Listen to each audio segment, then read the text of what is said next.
Hi, this is Drew Jones of Drew's Guitar Shop in Seattle, Washington. Today I wanted to do a little video about how to get the little gap consistent underneath knobs on pots.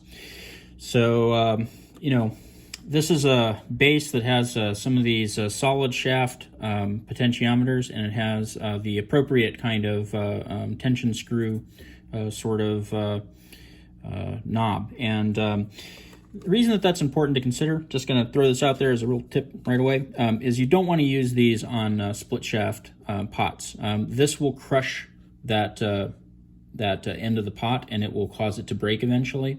There are little modifying things that you can get that are like little brass sleeves that you can put over those that'll prevent that from happening if you need to use one of these on a split shaft pot. But otherwise, use a press-on for a split shaft and use the screw for the solid shaft.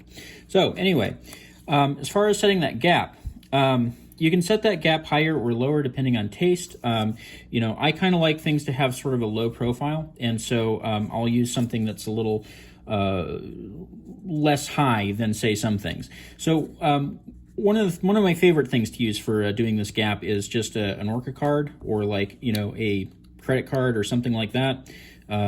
This is Seattle, so I'm totally going to use an Orca card.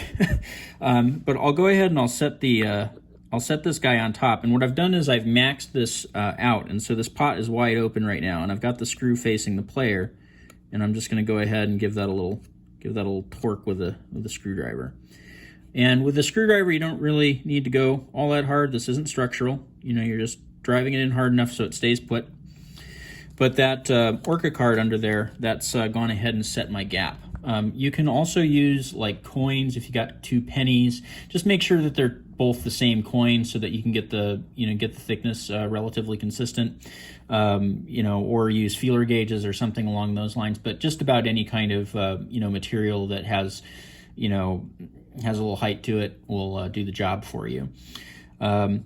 Also, another tip that I'll give you in this video, just because this is extremely short, if you are one of these people who don't like the fact that when you're playing that occasionally that knob gets hit and it moves, a really cool thing that you can do is you can actually get a neoprene washer, and you can put that neoprene washer underneath that pot or underneath that knob, and gap that knob such that it is kind of pressing against that neoprene.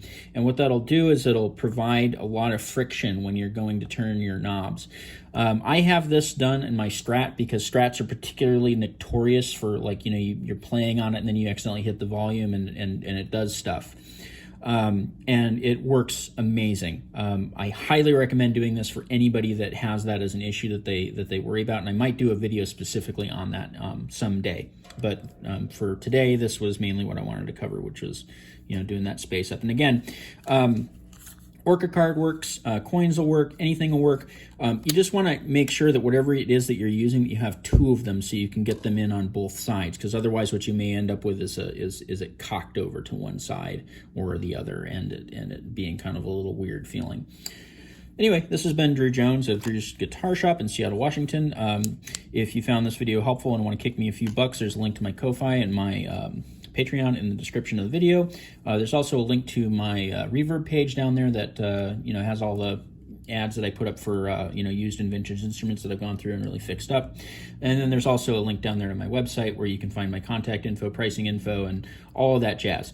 For those of you who may want to leave a question in the comments, if it's like 1 or 2 sentences, I will try to get to it on YouTube eventually.